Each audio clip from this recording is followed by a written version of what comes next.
Good morning, student. Today we will discuss about the eukaryotic cell. These cell have the developed nucleus. Okay. So first of all, you should know why we call them. We call these cells eukaryotic because they have well developed nucleus. Well developed nucleus. It means they have nuclear membrane. They have nuclear membrane around there genetic material, जिसकी वजह से ये eukaryotic बनती हैं। इसमें ribosome आपको 70s 80s type के दोनों के मिलेंगे, मेम्ब्रेन बाउंडेड सेल ऑर्गेनल मिलेंगे। ये चीजें हम क्लास में ऑलरेडी डिस्कस कर चुके हैं। आज हम बात करेंगे कंपोनेंट ऑफ यूकैरियोटिक सेल। तो किसी भी यूकैरियोटिक सेल को हमने मेनली 3 हिस्सों में बांटा है। पहला है सेल एनवलप, दूसरा है सेल ऑर्गेनेलीज, और तीसरा है बच्चों आपका न्यूक्लियस। न्यूक्लियस को इसलिए अलग बना लिया क्योंकि इसका जो फंक्शन है वो काफी अलग होता है। आप इसको जब लिखेंगे नोटबुक में तो बिल्कुल ऐसे ही लिखना है आपको, ठीक है। तो सेल एनवलप में we will discuss about the cell wall and cell membrane. Cell organelles में हम बहुत सारे करेंगे, जैसे कि mitochondria,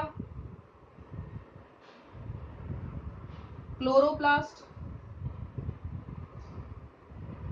Golgi body, ER that is endoplasmic reticulum,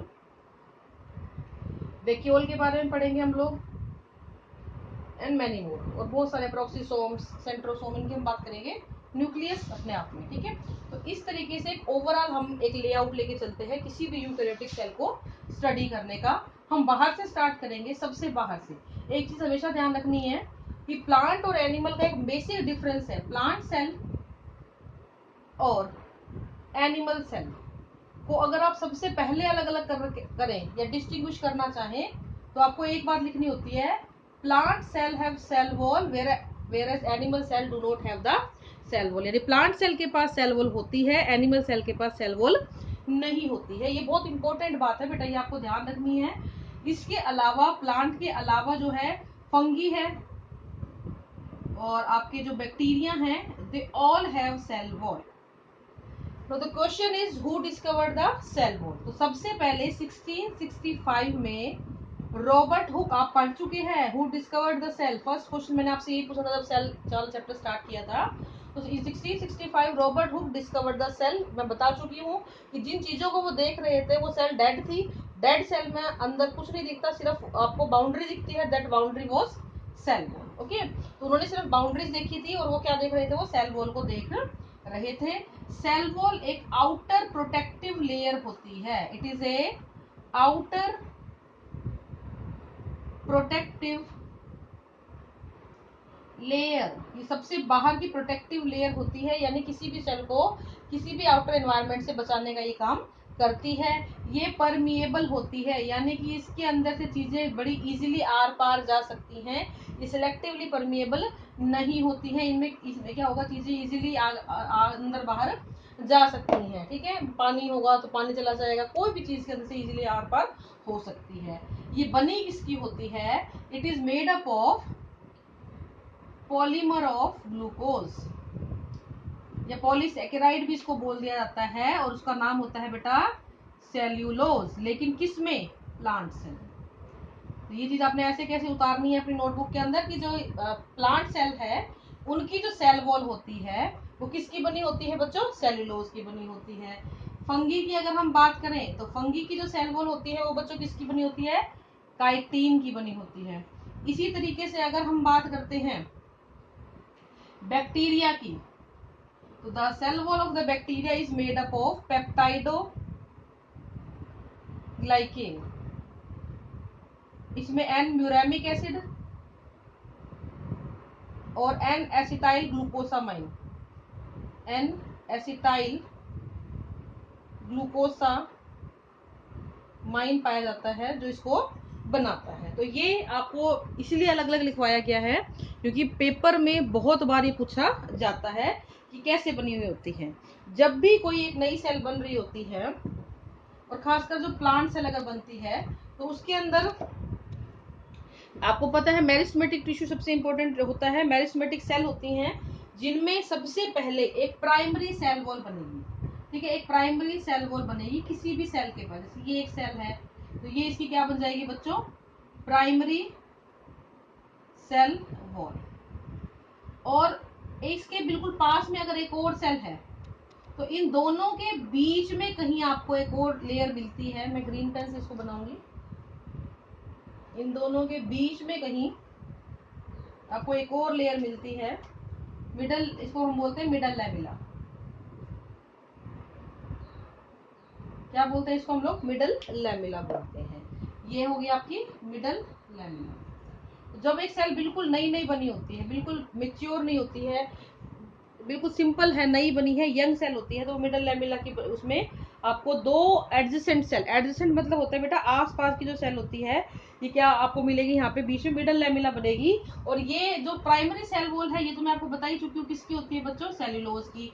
और जो ये मिडल लैमिला है, ये बनी होती है कैल्शियम मैग्नीशियम पैक्टेट की।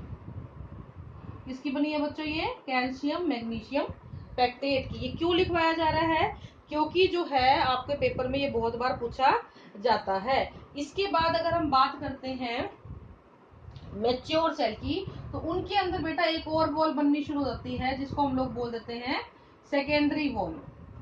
लेकिन ये किस में मिलती हैं, सेकेंडरी वॉल मिलती है आपको जाइलम फाइबर में, स्क्लेरेंकाइमा में, इनमें ये पाई जाती हैं। और जब ये सेकेंडरी वॉल बन गई ना, तो समझ लो सेल इतनी मेच्योर हो गई है कि वो क्या बन गई, डेड सेल बन जाती है। कैसी बन जाती है बेटा, वो डेड सेल बन जाती हैं। और जितने भी जगह पे सेकेंडरी वॉल आपको मिलेगी, they have chitin and lignin. तो ये इंपॉर्टेंट चीज है। सिंपल सेल के अंदर प्राइमरी जो एक नई नई सेल बनी है, उसमें प्राइमरी सेल वॉल सेलुलोज की बनी होगी। दो एडजेसेंट सेल के बीच में एक और लेयर बन जाती है, दैट इज मिडल लैमिला, जो किसकी बनी होगी, कैल्शियम मैग्नीशियम पैक्टेट की बनी होगी। और जब सेल बिल्कुल मेच्योरिटी पे चली जाती है, मेच्योर होना शुरू हो जाती है, तो क्या होता है बेटा, यहाँ पे आपको सेकेंडरी सेल वॉल मिल जाती है, जो कि काइटिन, सॉरी काइटिन नहीं है ये बेटा, लिग्निन एंड सुबेरिन। आप इसको करेक्ट करेंगे, लिग्निन एंड सुबेरिन की यहाँ पे डिपोजिशन आपको देखने को मिलता है।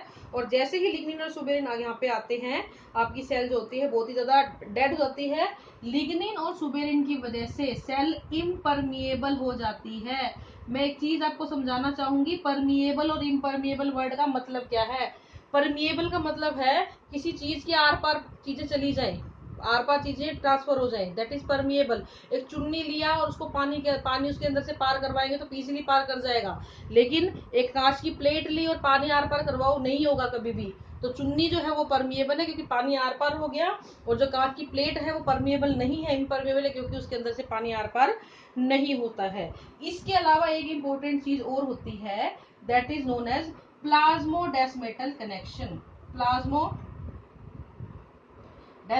कनेक्शन। ये प्लाज्मोडेस्मेटल कनेक्शन क्या होते हैं बेटा, ये दो सेल के बीच में मिलने वाले कनेक्शन होते हैं, जो कि एक इंट्रासाइटोप्लाज्मिक वो रखते हैं, यानी दो इंटरसाइटोप्लाज्मिक कनेक्शन बनाते हैं, इस सेल से इस सेल के बीच में, इस सेल से इस सेल के बीच में जो है चीजें आपस में एक्सचेंज हो सके, आदान प्रदान इसका किया जा सके। ठीक है, एक चीज और आपने ध्यान रखनी है कि जैसे आपने देखा होगा कई बार अपने घरों में क्या करते हैं हम लोग, जैसे टमाटर लेके आए या कोई फ्रूट लाए, तो फ्रूट जो होता है वो शुरू में आता है तो हार्ड होता है, आप उसको खा लेते हो। अगर आप उस फ्रूट को यूज ना करो लंबे टाइम तक, तो धीरे धीरे वो थोड़ा पिलपिला सा हो जाता है। वो किस लिए होता है, कई बार क्वेश्चन पूछा गया है। तो जो बेटा ये मैंने ग्रीन वाली लाइन बनाई हुई ना, कैल्शियम मैग्नीशियम पैक्टेट, ये धीरे धीरे ढीली पड़ने लग जाती है, ये लूज हो जाती है, जिसकी वजह से आपके फ्रूट या सब्जियां सब पिलपिले से होते हैं, इस कैल्शियम मैग्नीशियम पैक्टेट के सॉफ्टनिंग की वजह से। ठीक है, तो ये सारा आपका बेटा सेल वॉल का है। मैं इसको दोबारा से रिपीट करती हूँ। प्राइमरी सेल वॉल होती है नई सेल के अंदर, दो अलग अलग सेल के बीच में एक और लेयर बनती है कैल्शियम मैग्नीशियम पैक्टेट की, जो मिडल लैमिला होती है। प्लाज्मोडेस्मेटल कनेक्शंस होते हैं जो एक्सचेंज में मटेरियल के हेल्प करते हैं। अगर सेल बहुत पुरानी हो जाए, it will have secondary walls. In secondary walls का कॉम्पोजिशन होता है सुबेरिन और लिग्निन का, और ये इम्परमिएबल होती हैं, अपने आर पार से किसी चीज को जाने नहीं देती हैं। जब भी सुपरिन लिग्निन का डिपोजिशन किसी सेल पे होता है तो हम ये मान के चलते हैं कि सेल आपकी डेड हो चुकी है। So this is all about the cell wall. In tomorrow's lecture we will discuss about the plasmolysis. मैं थोड़ा सा आपको इसका हिंट दे दूंगी।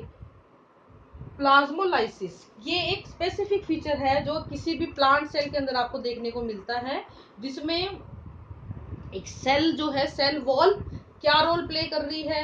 अगर आप किसी सेल को एक हाइपोटोनिक सॉल्यूशन या हाइपरटोनिक सॉल्यूशन में रख देते हो तो उसके बारे में हम कल बात करेंगे प्लाज्मोलाइसिस के बाद। ठीक है, आज के लिए इतना ही बेटा। Thank you and have a nice day.